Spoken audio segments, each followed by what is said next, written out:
having a period where I followed what was most exciting for me and interesting for me. And that's truly what I've been doing ever since. Like what I think you'll notice with my career, I'm constantly doing different things.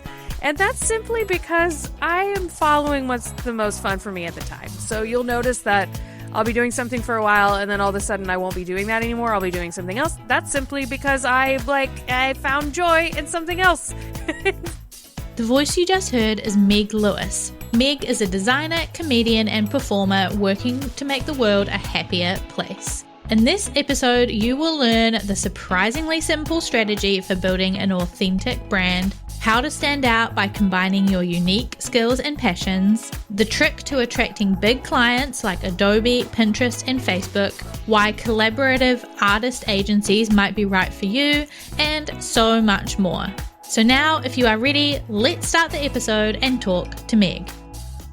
Okay, welcome to the show, Meg. I'm so excited to have you.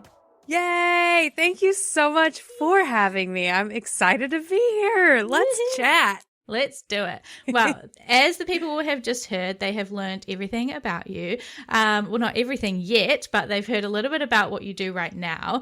But I read about a little bit about your history, and I know that you have a background in improv, comedy, and clowning.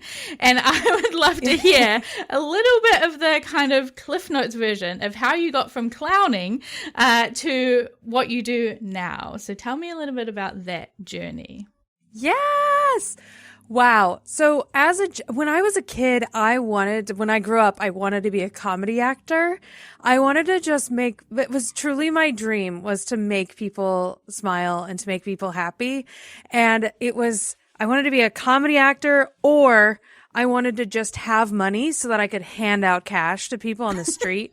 When I was a kid, those were the things I wanted to do when I was an adult. And what a dream job, which is so sweet. So I don't know how I was going to get that cash. But that was my goal, was to just be able to hand out cash. But anyway, so when I was a kid, I went to, comedy camps, theater camps, anything that would allow me to be funny as a child. And there's not that many opportunities to do that. And so I ended up becoming basically a child actor, working with adults. So I really wanted to do comedy stuff though. And that was the problem, was that eventually they they filter you into musicals. And I did not want to sing. And in the town I grew up in, there just wasn't any more opportunity to do more than that. So eventually I started doing miming and started learning how to do clown. And as a child, that was so fun for me. And I still do it now. Now I live in New York City, so there's a lot of comedy education here and opportunities to perform as a comedian. So I do a lot of improv. I do clowning still. I do a lot of mime and physical comedy, really. And I love it. And I think that specifically in the physical comedy world, the clowning world, a lot of what you're doing is you're using your expression, you're using who you are in your most raw, most vulnerable, most human self to make people happy and to make them feel a certain way. And so it feels like an extension of who I am, and it bleeds into my work so much because that's what I do with my work. I take what I have that makes me who I am and makes me different from everybody else, and I just translate that into visuals. So it feels like it's all very cohesive in one thing, even though they're seemingly very different from one another. Yeah, 100%. And when you look on your website at all the things that you've done, you will be able to see that you definitely incorporate those things still into your speaking, your teaching, your illustration. There's a lot of clownery still happening.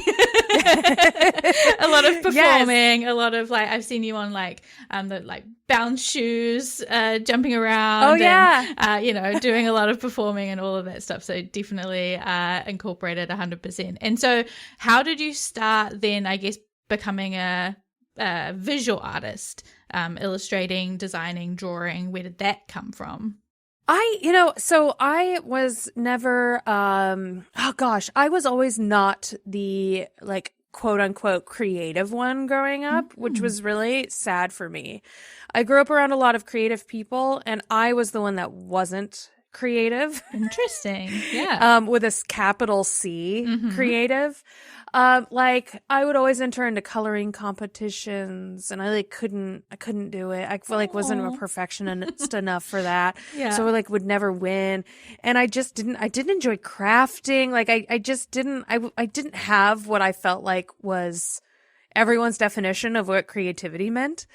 And so I just never really thought that would be a career path for me. And what ended up happening was I went to school for, it was a fashion program that wasn't fashion design. So it was more like, styling and designing like spaces, retail spaces and things like that. And that for me was a way that I felt like I could get my creative brain out into the world in ways that were a little bit more non-traditional by creativity means. So I like knew that I could put together a space and I knew that I could put together an outfit. Yeah. But I wasn't able to like use my hand with any kind of tool to make art. So I was able to find creativity in a way that worked for me, I think. And I really enjoyed doing that. But I realized in the process that at the time I was going to school in Los Angeles and the fashion industry in LA was not for me. It's very competitive and not very kind to one another. And I was just getting eaten alive out there because I'm too scared of confrontation and I'm not a competitive person at all. Yeah. So it didn't work for me. But what I ended up doing was just kind of having a period where I followed what was most exciting for me and interesting for me. And that's truly what I've been doing ever since. Like what I think you'll notice with my career, I'm constantly doing different things. And that's simply because I am following what's the most fun for me at the time. So you'll notice that I'll be doing something for a while and then all of a sudden I won't be doing that anymore. I'll be doing something else. That's simply because I found joy in something else. Yeah. So ever since then, I've been all over the place in such a wonderful way that if I looked back at any point in my life, I would have never guessed that I'd be doing some of the things I'm doing now. And I love that about my career because as it keeps going, like even later this year, I don't know what I'm doing. I have no goals or interests or idea of what will happen later this year or next year.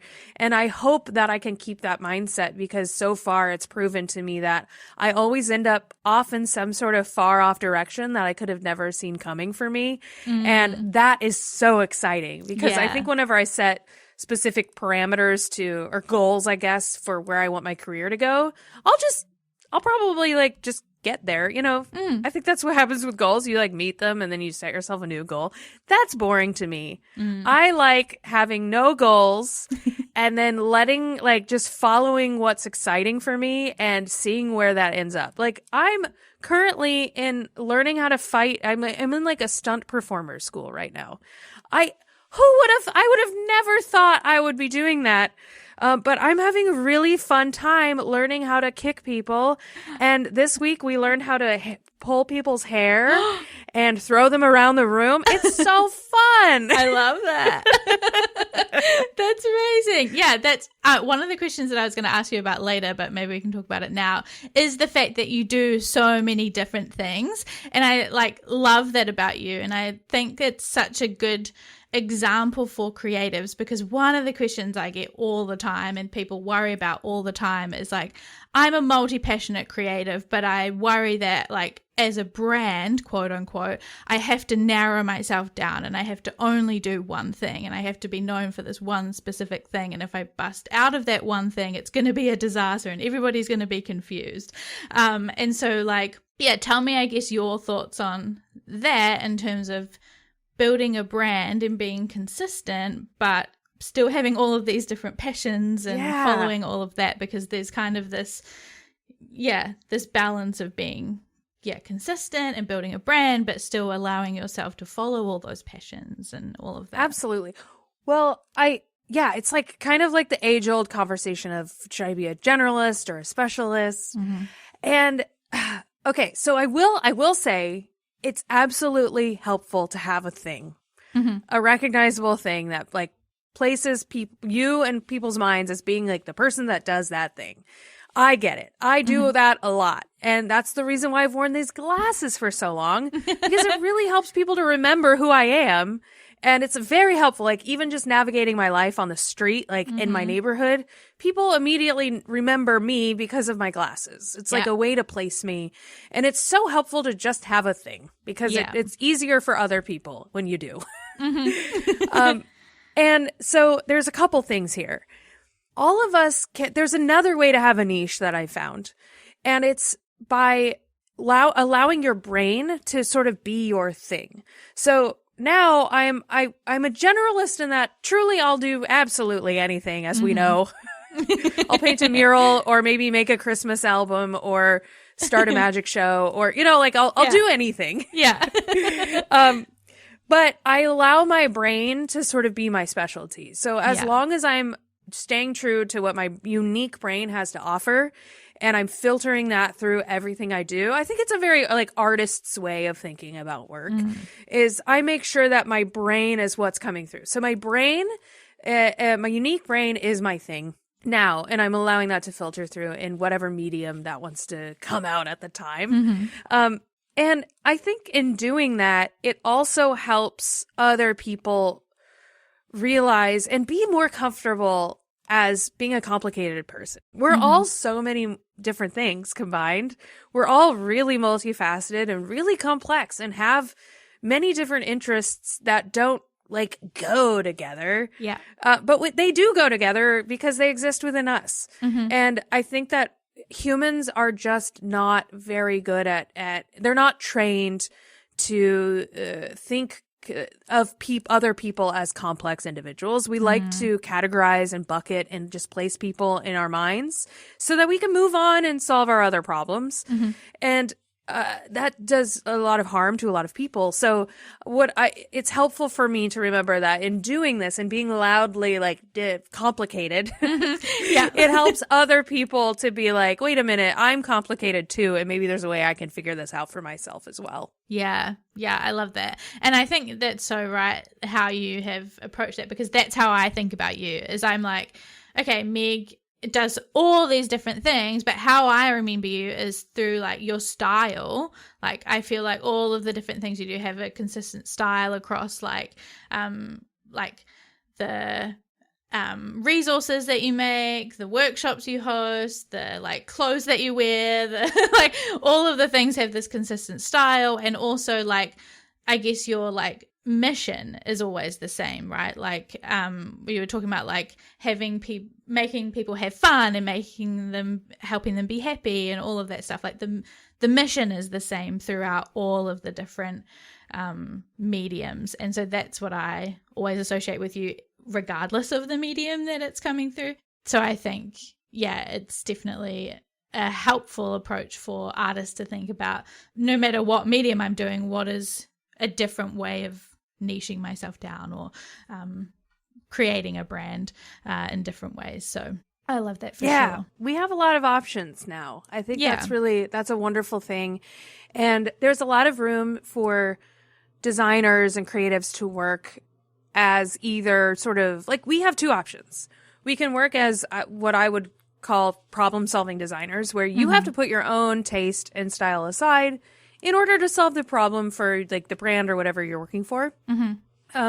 Or you don't have to do that. You can work more as an artist, as a creative, where you can have your style and then people hire you for that style. I think we've spent a lot of time sort of, I guess, arguing over like, should designers have a style? But I feel like there's just two tracks they're both valid. Like they're both very needed. And so I think that there's not necessarily a need for that argument. It's just, do you like solving problems? Yeah. Do you like changing your style a lot? Yeah. Then do that. Like that's an option where it's usually you get paid more to do that option. I used to do that option. Yeah. But if you feel like you have a really strong sense of self and style and you feel really fulfilled by communicating to the world, then take that path. There's room for both. Yeah, I love that. I think that's such a good distinction for sure. And speaking of having a good sense of self and style. That's another thing that I always associate with you. And that's something I told you before we started this call, is that I always use you as a great example of somebody who has a very unique and authentic like sense of just being yourself and being, you know, just wholly Meg. And you teach other people how to do that as well. You have workshops and classes and all of that stuff. So what do you think has helped you the most, I guess, with getting comfortable with being yourself online and building a brand, and being yourself and being unapologetically Meg? Okay, so it's definitely not as it is, and it isn't as easy as it looks. Yeah. It is so easy. Like, if I still struggle with this, if I wake up and I look at my phone immediately and I open up TikTok or Instagram or whatever, and then I end up on there for like an hour and a half, I too forget that I am an individual person. Like, all of a sudden my brain becomes soft and smooth. And then I am like, I also want, you know, to buy everything that everybody just told me I should. Like, I also want to do more makeup and skincare, and like all of a sudden, and then I've begun my day like that. And then I'm like choosing my outfit, and all of a sudden I'm like choosing something that doesn't align with, like, it's like what they were wearing. And, and then I forget, like, then I just start going through the problems of the day, and I look at the news, and then I forget that I'm like an entity, like an individual person. I forget who I am completely. Yeah. And so I still struggle with that. And so it's difficult to assume that anybody can just immediately be like authentically themselves all the time, because we're going up against a lot that is pushing us in the direction of trying to be like everybody else. So I think that it's really helpful, specifically for me, to constantly every day remind myself. I give myself a little pep talk of who I am, why I'm amazing, why I like, what my purpose in this world is. And that really helps me to align myself. So that way, whenever people are telling me to buy things or to do things, or that I'm wrong as I am, I can deflect that information and like bonk it off of my, like, get it away and know like, okay, this does not apply to me. And it also is really helpful for me to constantly, I'm thriving right now because I'm in the middle of doing this right now. And I'm in a phase in my life where I'm like at one of my many peaks at this very moment. So this is a great time to chat. Yeah. Because I'm currently in the practice of doing all of the activities that make me me specifically whole.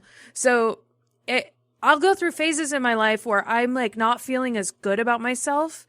And then I'll look around and I'll notice that I'm not doing any of the things that I uniquely need to do in order to feel like myself.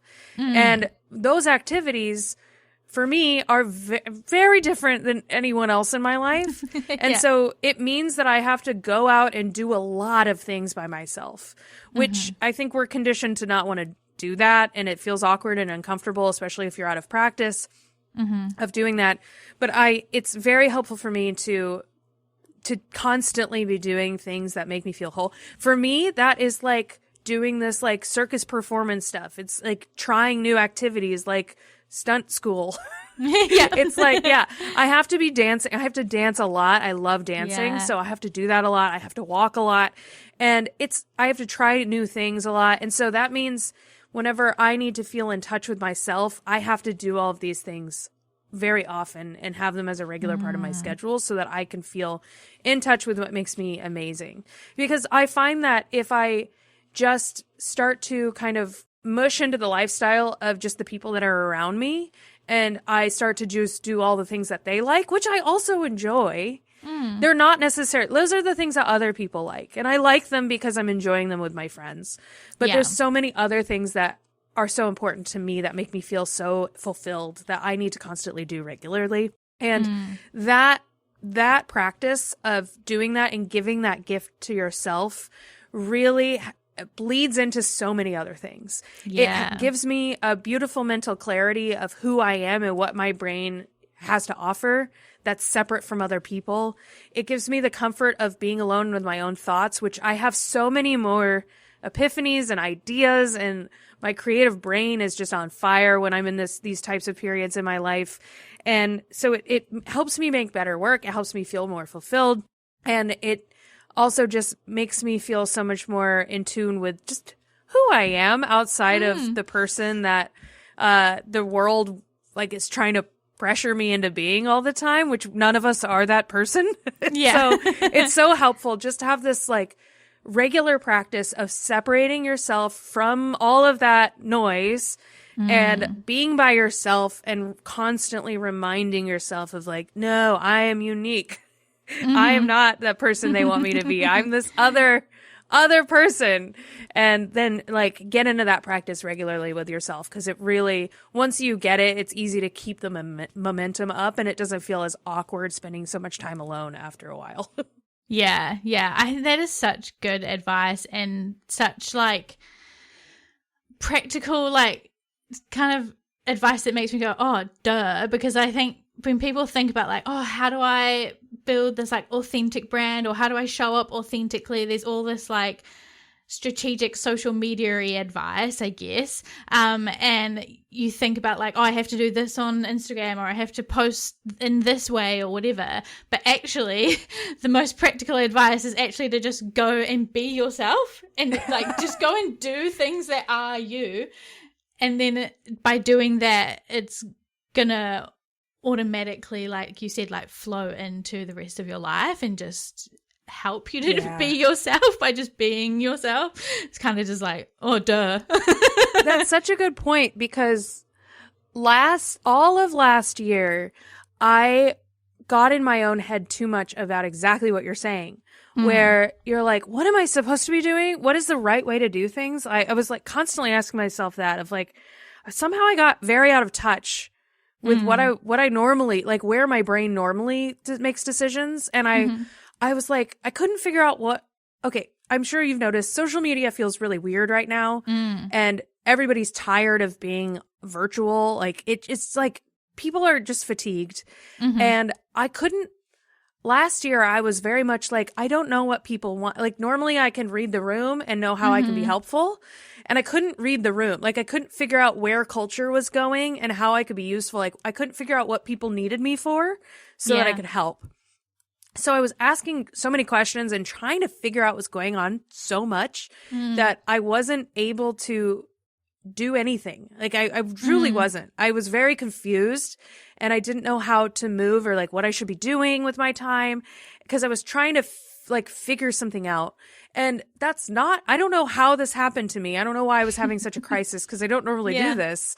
Normally I just do my own thing, and I'm not even paying attention really to what everybody else is doing. Like I'm just sort of out there living and sharing what I'm doing sometimes.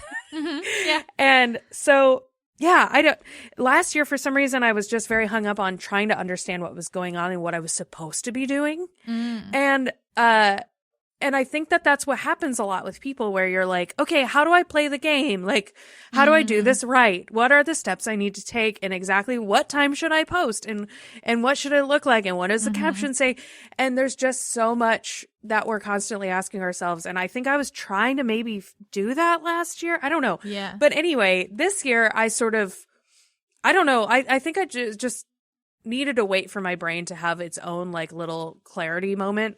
But I just hit a point where I was like, I actually don't think I'm going to figure out what's going on or where we're going. But I'm just going to allow everybody else to figure that out. And I'm just going to do my own thing. And somebody actually reminded me that we as creative people are actually the ones that everybody else looks to tell them where we're going as a culture. We're actually the people that get to decide. And I was like, oh, I don't know if I'm ready for that responsibility.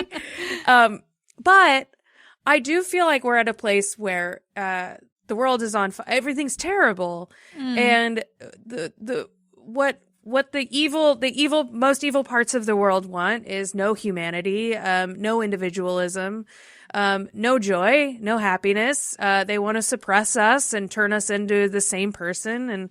And so it helps me to have this greater purpose of bringing that humanity, that joy, that curiosity, that play back into the world before it's too late and we all can't do that anymore. And a lot of us can't do that. So while I can, I will. And that's kind of the sort of epiphany I had this year, is that if I can at all be in charge of culture in any way, which who knows if I do, I'm sure there's a couple people that are like, okay, Meg, I want to move the world into a more beautiful place, at least help people find fulfillment in some way in their own lives and bring some of that humanity back into the world. But yeah, it's complicated. My God. I know, just a little. Just a little. Yeah. That's my vision as well. Like, that's always been my Maker and Moxie vision, is to make the world a more creative place, one brand at a time. And that's exactly why, is because, the world is more colorful, more joyful, more emotional. It helps people connect. It helps people feel heard, seen, all of the above. It helps people start conversations, all of that, because of creativity. So I think you're right in that the more that, regardless of how we do it, the strategies behind it, how many times we post it, whatever, the more that we can just share what we're making and how we're creating it and just put it out into the world and put it into people's lives, the better. Absolutely. I think that's it. I think there's also something worth mentioning, which is that I think a lot of times people don't share things because they think, oh, it's off topic and people won't be interested. Like, when we were talking about being one thing versus being multifaceted, a lot of people are like, well, in my spare time, I also do this hobby, but it's not someone related to my work, and nobody cares, and I always share that and share that with people, share your joy, share your interests with other people.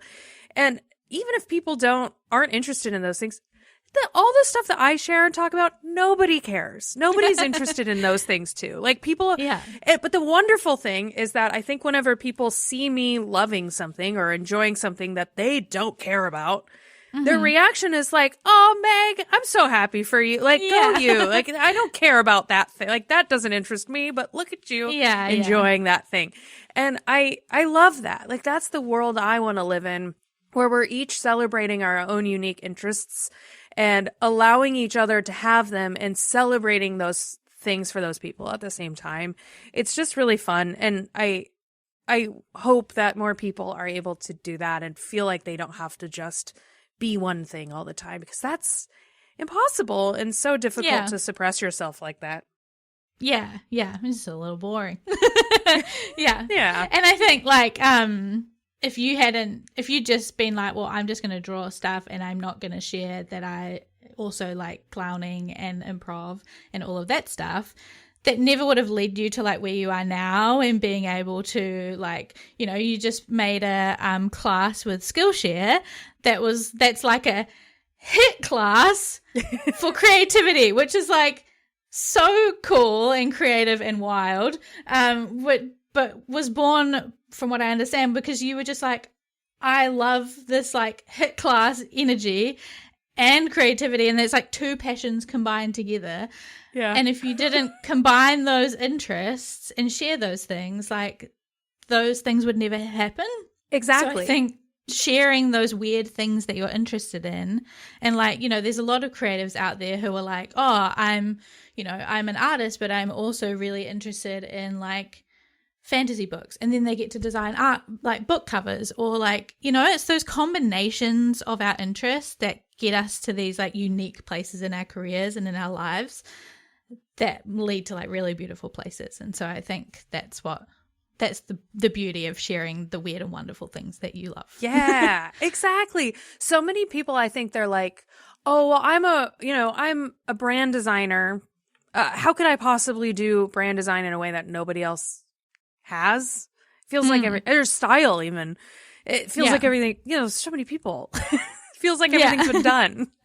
And that, what you're saying, that's such the secret to figuring out how you can do things in a way that nobody else could is, you know, take your interests and filter them into your work. So even though like that series you were talking about, I'm teaching people creative exercises. So we're doing like still life drawing, little sculptures, newspaper blackout poetry, like exercises like that have been done in video. If you look at those exercises up on YouTube, there will be thousands. But we're doing it in a way that nobody else has done before by mixing like a workout video set with sort of a fun characters and like a unique sound effects. And it's like using my interests and my style and filtering like my comedy style into the work to where it's creating an experience that nobody else possibly could have created because it's such a representation of my brain. So like that's the secret to figuring out how you can really position. I guess if you are a strategic person, that's how you can like strategize, like market and position yourself as offering something unique that nobody else could possibly offer. It's very exciting. Yeah, I agree. Okay, so speaking of the class with Skillshare, which is so exciting, congratulations, by the way. I saw it and I was like, oh my God, incredible. Just no one else's brain could have come up with that, and I love that. But I want to know, like, you have had so many cool experiences like this with Skillshare. You've worked with so many cool other brands like Adobe, Pinterest, Slack, Oatly, like a million. But these opportunities and stuff, tell me about how these come about. Like, do you reach out to these brands? Did they reach out to you? Like, for maybe artists listening who are like, I want to do stuff like that. Tell me about it. Okay. A couple of things. It's being loudly yourself. So the louder I am, the more me I am, the more I talk about my diarrhea. It's unbelievable. It's like truly the more I excitedly share who I am, the more opportunities I get. And the opportunities are specifically in line with my interests. So I'll be like, I'm in clown school again. And all of a sudden I got to work for a clown museum specifically because of that. They saw that and they're like, oh, Meg's a designer and a clown, hired. Perfect. Like stuff like that. And so, and like I was talking about diarrhea so much for a while that at one point Facebook was like, can you do a diarrhea sticker pack, like a poop related sticker pack for us? I saw that. And so like, I think that what the amazing thing that happens is a brand will need something so specific and they'll be like, okay, we need a poop sticker pack. Like, who comes to mind? And so then maybe they'll like search it up. And so then they'll find me that way. You know, like the louder you can be about your niche interests, the more it kind of bonks into people's heads. Like, you are associated with this word. So if whenever people think Meg Lewis and they're like cluster of words forms in their head, if diarrhea happens to pop in there, that's great. I'm okay with that because that sometimes gets me work. So that's been so helpful for me. The second thing is like truly just like the old fashioned way of showing up and like doing really good work, being great to work with, being a delight to work with, enjoying what you're doing. So where you allow the other people that you're working with to enjoy what they're doing, that really goes the furthest way, because I would say that the majority of the clients that I have they were former clients of mine that worked at a different company. Right. And that's the magic of sort of the, I guess, tech media space in general, is people do not stay at jobs very long. And so people move around a lot. And you gotta like maintain those beautiful, wonderful, fun, positive relationships that I don't know if this is professional or not. I don't really believe in professionalism, but I just try to make friends with everyone all the time. So I have like no boundaries, clearly. And so whenever I'm working with somebody, I feel like I'm just like becoming friends with them. And so that's so important to me. And I think because of that energy, it really helps to create like a wonderful relationship where we want to work together again because we're friends now. And so that's been really beautiful and wonderful. So I would say the majority of projects that I have are repeat clients. They just moved companies. Yeah. It's great. Yeah, you keep moving around. I'll just stay here doing my thing and you keep hiring me. Yeah, perfect. Awesome. And you're also a part of a collaborative agency called CoLoop. Is that how you say that? CoLoop? Yes. Okay, so how does that help as well with getting work, managing work? I'm sure there's a lot of illustrators and artists who are interested in like management, maybe collaborating with their friends, all of that sort of stuff. Yes. It's really, really, really fun. It was a confusing situation because I, prior to becoming represented by an agency, is essentially what I am, I was like more of a designer than an illustrator and doing more like brand work and marketing work than anything. And so I was also doing things like speaking, sometimes like creating content for brands, occasionally. So I got represented by this agency that specifically represents people that do things like me now, where I do a little bit of art, I do a little speaking, like I do a lot of stuff on camera combined with education, combined with art stuff like illustrations and design. And so they brought me onto this agency because I was really doing some of that. And the growing pains were that people that hire designers are not used to being like met with an agent. Most designers don't have agents. Yes. Agents are really for artists, like fine artists, illustrators, that kind of thing. And so a lot of times branding clients would be like, "Hey, Meg, we'd love to work with you." And I'm like, "Here's my agent." They're like, "What?" So I think with design clients, they often want more of a collaborative relationship. They want to basically just be able to have you at their disposal all the time, 24/7. Yes. And as you know, so when it comes to it, when they see an agent, they're like, "Oh, I probably can't do that then, can I?" So for the growing pains were that I stopped getting most of the design work, specifically brand and marketing work. And more so started getting more illustration work. And that's why I think you kind of maybe see a shift in my work, like around the time when I started working with CoLoop. And that's simply because of the artist management experience. And I'm so grateful for it because I've really been able to be so much more creatively free, working in this way. And it's lovely because, having an agent is wonderful because I don't have to do any of the things I didn't enjoy doing before, like project management and schedules and budgets, and having a person that, so if my client's being a little nonsensical or being silly and trying to do things they shouldn't do with me, I can just ask my agent to take care of them for me. Amazing. Which is so great. Because I used to get pushed around all the time because that's part of my personality. So people would just ask me for little things here and there, little extras. I'm like, little. Yeah. And then, as you know, it's like 3 months later, you're doing so much free work because you kept saying yes. And so just having somebody there that I can be like, "Help me." And then he'll swoop in and he will help me. It's great. But it's wonderful because we do have a like collaborative sort of approach, which is, I think, unique for artist management agencies, where we work on a lot of projects together.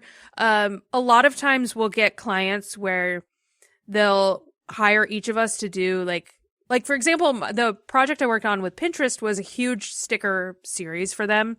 They hired, I think, everybody in CoLoop to do their own sticker pack. So we each got to do one, and it was so fun to see and in the process and see everybody's sketches at the same time, because you get to see how different people are when they present sketches and what everybody does. Like, some people put them together in decks. Other people do what we in CoLoop call loose JPEGs, which is throw a bunch of loose JPEGs in an email and send it over.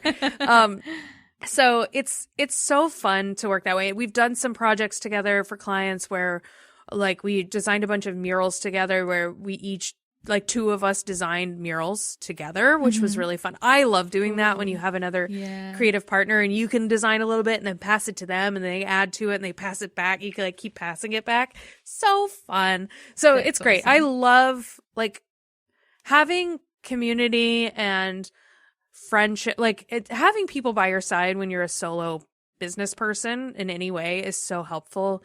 And it's really, really helpful to lean on that kind of community. Yeah, absolutely. It makes such a huge difference. Even if not working together, just having people you can like ask questions or be like, hey, do you experience this too? Because I'm going crazy. Or like, you know, like, are you feeling this as well? Or, you know, with like social media, you know, like we were talking about, do you feeling like this is nuts or is this just me? Like, you know, just those things of being like, am I alone? Or like, you know, just some people you can ask things to. It just makes such a difference because otherwise it can be really lonely. So, people you can work with or like just even go and co-work next to or virtually or just at least have a conversation with. It makes such a difference. Yeah, that's why I love doing these podcasts too, is like, I get to meet people and talk about things that we both experience. And I'm so like fun. Yeah, I get it, you get it, we both get it. It's like yeah, I'm nodding the whole time like It's so good. I love it. Okay, awesome. And so my last question before I get to the last questions that I ask everybody is just in terms of like, you have like obviously a lot going on with like the client work that you do, the classes you create, the content you're making, the resources you put out, all the stuff you do to help everybody. I just want to know how you kind of like balance all of that, as well as building your brand, marketing your stuff, and having time for Meg and your stunt lessons and all of that stuff. Oh my. If you do. You know what? Everyone's always like, how do you have time to do all this stuff? And I'm like, I just feel like my whole life is free time. I don't know. I think, I'm not sure if this is like a mindset thing. I have no idea, but I feel like my life is just full of like room for activities. And so what I do, the way that my day-to-day process works, which is so unique to my brain, and I'm sure a lot of people listening are like, oh my God, this sounds like a nightmare. What I do not like routine, first of all, which is very important to mention, because I look at my calendar every morning. First of all, I allow my body to sleep as long as it needs. I guess that's a routine in itself. So I do not use an alarm. And my body wakes itself up at a reasonable time, which I'm very grateful for. But I look at my calendar when I wake up and I look to see what I have to do. Look at my calendar and I have deadlines on my calendar. So those are included in there. So I look and I say, what do I have to do? And then I'm like, okay, I have a meeting like today. I had a meeting at 1:30 and I have this at 4. And otherwise my day was free. Very exciting. Yeah. So then I get to ask myself, like, where do I need to be in order to do these things? A lot of times I can be anywhere. So I'll ask myself, like, what do I feel? Okay, what do I feel like doing between the meetings? Or like, where do I feel like working from? And like, what kind of environment would give me the most energy to make my best work that day? Or do I not feel like working at all? Do I feel like going and getting on a boat? So that's kind of that's how my life operates. And within that, it's just like, because I don't pressure myself to like sit down at my desk all day long and like do work. What happens whenever I do get in that mindset is I'll be like, okay, you gotta put your head down today, Meg. You gotta do the work. Or at least like make some progress on your like updating your website, or like I'll do something like that. And so I'll sit down on my computer all day long. And what happens is I end up sitting at my computer doing like a bunch of nothing all day long. Like I'll just be like opening tabs, usually like keep opening Instagram. Like I'll just keep like, I'll do some online shop. I'll get distracted by something. And then I'm like, oh no, it's already like 4:30 p.m. What was I even doing? And I find that whenever I allow myself to operate in this way where I'm like going to environments that I think would be the most energizing for me, and bringing along my iPad or whatever, that really helps me to actually become so creatively inspired that I find myself just wanting to do the things that I quote unquote should be doing.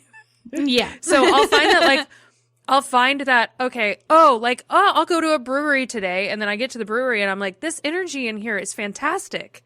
And the energy will like inspire me to update my portfolio.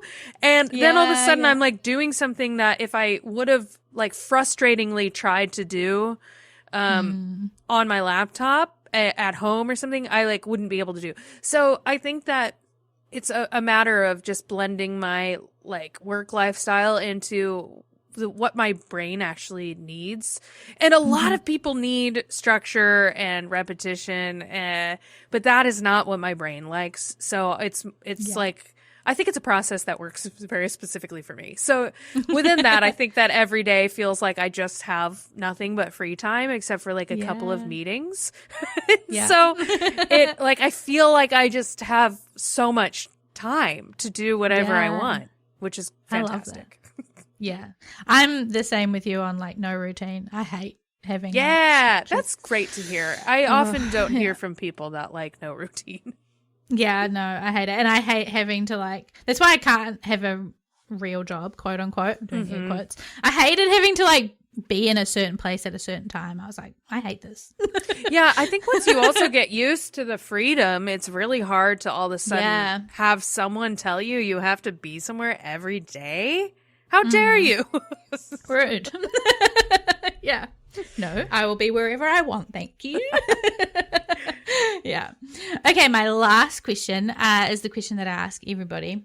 And that is, what is the biggest lesson or piece of advice that you would like to share with people listening about branding your passion? So either the biggest lesson that you have learned or the biggest piece of advice that you want to share about branding your passion. Okay. I think my favorite thing is to stop looking to see what other people are doing. Yeah. We're constantly, I think we're taught so early on to like, if you want to do something, go out and look to see what the successful people are doing and then do what they're doing.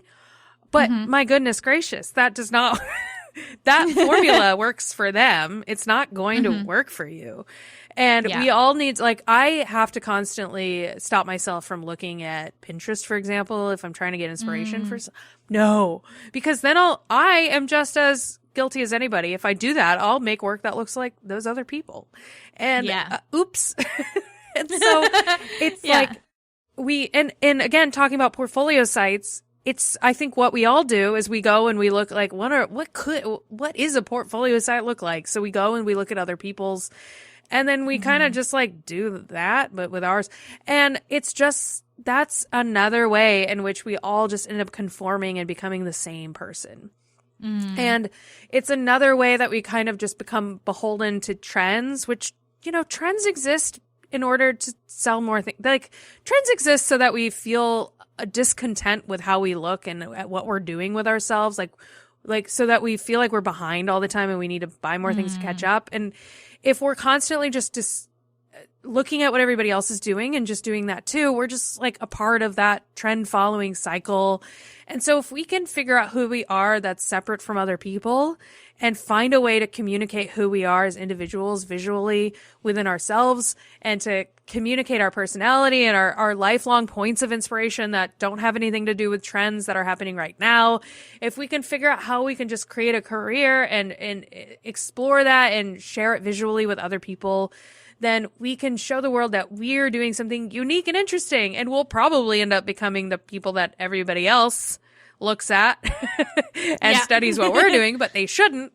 But we know that like the people that are actually at changing culture and like actually catalyzing this like wonderful, beautiful change in the world are doing things that are unique, that are refreshing and incredible and unlike anybody else. And the rest of everybody is just sort of like trying to conform because they feel like they're not good enough. And that's so sad. So I think that that's my one thing, is to just try and find a way to figure out who you are outside of what the world's telling you should be like or who you should be, and try to identify who you actually are and try. It's the world's hardest thing. Most people can't do it, but try to be as loud as possible with whoever that is. Yeah. I love that advice. And if you are struggling with that, then you can look to Meg as a wonderful example. Not to copy, because you can't be Meg. But, no, nobody wants Meg will teach you how to be loud and proud and teach you how to clown. Yeah. Okay, well, thank you so much, Meg. I have had an absolute blast talking to you and learning from you. I think people are gonna take so much away from this conversation, so thank you so much. Yes, thank you, Holly. This was fantastic. You're welcome. Do you want to tell the people where they can find you or what you want them to go and check out? Yeah, you can find me on the internet at meglewis.com. On social media, I am at your buddy Meg. And yeah, I'm working right now on a class, like a workshop that ties in all of these things together. It kind of ties in my stunt choreography with clowning, with improv, with design, and it's going to be called a creative play workshop. So that's really what I'm working on right now. It's very exciting. I haven't even announced that yet, but yes, very fun. And I can't wait to show everybody once it's ready. Amazing. Okay. Woohoo. Thanks so much. Thank you. Thanks for listening to this week's episode of Brand Your Passion. If you enjoyed this one, it would mean the world to me if you could share it on social media and make sure to tag me at Maker and Moxie so that I can see and share it too. It really does help to get the show out there, which means that we can all work towards that Maker and Moxie vision of making the world a more creative place, one brand at a time. Thanks so much in advance, and I will talk to you in the next one. Until then, keep creating.